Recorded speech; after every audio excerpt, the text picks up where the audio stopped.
Ayun, magandang araw mga kababayan. Intro muna tayo. Kapag galit ka sa droga, ang sabi nila, magbantag ka. Ayun. So may re-reactionan tayo mga kababayan patungkol ito dito sa video ni BMR channel. Yan, kung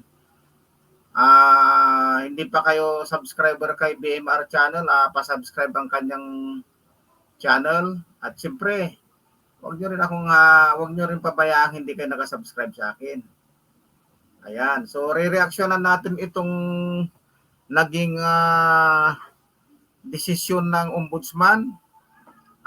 Pakinggan natin to at pinagpapaliwanag sila Buying dito sa loob ng 10 araw. Ito, pakinggan natin redaksyonan ngayon. Pasok na po tayo rito. Mga kababayan, kanina lang po na umaga, kanina lang, 11 ng umaga, no? Ano yun, BMR? Ano ba yung bagong balita na nagaling ombudsman ba yan? Nag-chat sa akin si Attorney Rocky Balisong. Ito nga po mga kababayan, mga kasulit. Aha, Rocky Balisong. Kachat mo na pala si Rocky Balisong Ang isa sa napakaganda pong ibinalita sa atin. Ayon nga po dito sa chat sa atin ni Attorney Rocky Balisong, ay gumugulong ang hustisya, 2 criminal cases for the killing of Percy Lapid in John Villamor, 2 administrative cases in relation to these cases. Ipapakita ko po sa inyo ito po. Ayan po yung chat sa akin ni ayun chat ni Attorney Balisong yan BMR. Attorney Rocky Balisong. Nakapaloob po dito mga kababayan, mga kasulit, ay ito nga po kung saan po ito nanggaling na sinasabi niya. Ito po pala mga kababayan, mga kasulit, ay nanggaling po ito sa ombudsman. Ayun ombudsman galing yan pakinggan natin si BMR. Opo, ano po ang nilalaman nito? Ito po, babasahin lang po natin Ibabasahin ko lang po sa inyo. Ito po ay ganito po ang nakasulat, Office of the Ombudsman sa taas, Complainant Gerald Kitalig Bantag. Ayan po mga kababayan. At ang respondents po rito ay Jesus Crispin Remulla et al. Ayan po. Jesus Crispin Remulla, Gregorio Pio Katapang Jr., Herman Luna Agujo, Alfie Montelibano Piñarudunda, Aldrin Micusa Galicia, Mario Hermosa Alvarez, Alvin Cornista Labra. Ito pong mga kababayan ay patungkol nga po ito doon sa e-final nila DG Bantag, dito nga po kila Justice Secretary Remulla at dito nga po sa mga pinangalanan mga kababayan, mga kasulit. Yun. Magandang balita yan, BMR. Sige, tuloy natin. Ano po ito? Saan po ito? Dito po ito sa Ombudsman e-final nila General Bantag sa pamumuno nga po ng Ilaban Lawyers at ni Attorney Rocky Balisong. Ngayon mga kababayan, mga kasulit, ano po yung ibig sabihin nito? Ngayon pong araw na to, February 14, ay natanggap po nila General Bantag po ito.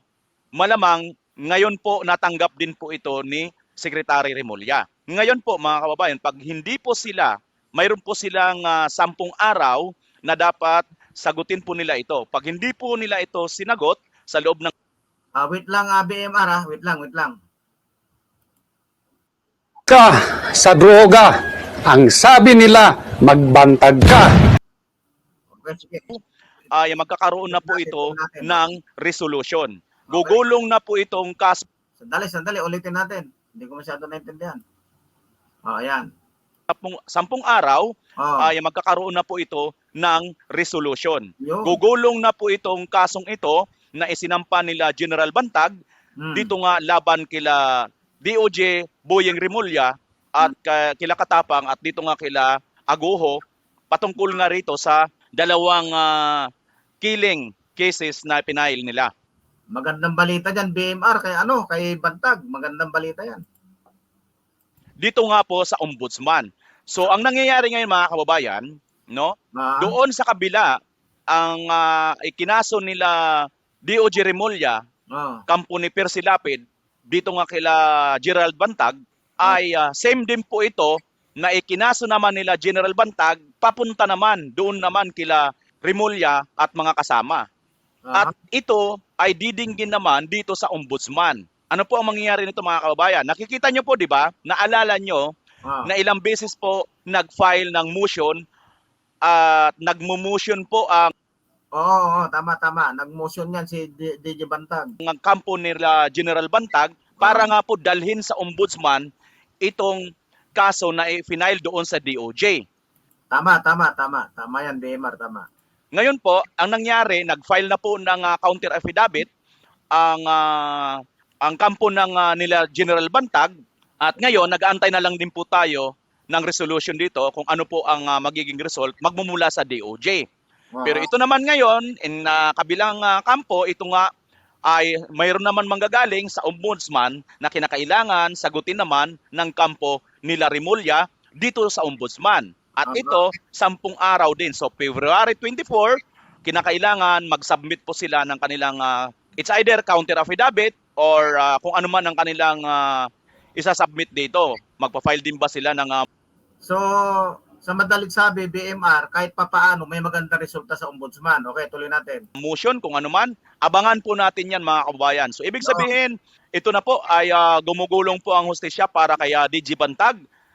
Magandang balita yan, BMR. Okay. Pag nagkataon po ito, no, may sasagutin sila DG Bantag doon sa kabila, sa DOJ, ito namang DOJ may sasagutin naman sa ombudsman. So titingnan na lang po natin mga kababayan, mga kasulid, abangan po natin kung ano po ang magiging mga magagandang maging development tungkol sa kaso na ito. Pero for the meantime mga kababayan, mga kasulid, isa po itong napakaganda. Napakaganda po. Bakit kanyo? Kasi po nakikita na po natin na gumagalaw po ang ombudsman at maganda po ang nakikita natin dito dahil nga po sa kung titingnan natin mga kababayan, may pang-counter na po ang ating DG Bantag at Yun, oh. Galing, oh. malamang sa malamang, no? Pupwede na po ito. Mas lalo na pong maganda pong lahat na po ng kaso dito pag isahin na po sa ombudsman. Yeah. 'Di ba? Kasi nga kung tutuusin, 'di ba? Ay Ombudsman naman talaga dapat ang hawak yan, hindi si Katapang, hindi si Secretary Bubuying Remulla. Okay, sige. mukha ng Flander cases, 'di ba? Tungkol naman 'yan sa mga pagkakapirahan, 'di ba? Tungkol 'yan sa mga anomaly sa gobyerno at mga ganyan kasi ang nangyayari sa ombudsman po talaga 'yan. So mayroon naka-file din doon sa DOJ. So kung magtatagumpay ang motion nila DG Bantag ay magsasama-sama na lahat ito sa ombudsman.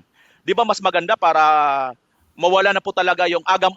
Yun, mas maganda talaga yung BMR kung sa ombudsman lahat kasi kumbaga sa yung ikinaso ni Buying sa DOJ, siguradong panalo siya doon dahil kanyang teritoryo niya yun eh. Kumbaga sa barangay, si DOJ Secretary Remulla, siya ang chairman, pero siya ang nagbarangay kay doon sa tao niya. So, saan pupunta yun? Siyempre, lutong Macau talaga yun. Okay, tuloy natin. Agam ng kampo nila DG Bantag na 'di ba magkakaroon po ito ng kunting hindi natin magugustuhan na mga decision, 'di ba? Or makukulayan ng mga Correct, tama ka, tama. decision dito. So, yan po mga kababayan ang ating napaka-good news ngayon sa araw na ito, sa araw ng mga puso, no? Ayan nga po, mukhang regalo po ito para sa ating general na itapat pa talaga dito sa February 14. Yan. Ayan nga po mga kababayan. Maraming salamat mga kababayan kung ano man po ang inyong mga comment at ano man po ang inyong napansin at ano man po ang inyong nararamdaman ngayon. I-comment nyo po dyan sa baba mga kababayan Yan, I-comment nyo po sa baba. Maraming salamat sa inyo. Usapan natin. Okay, yun. So, tama mga kababayan tama yan.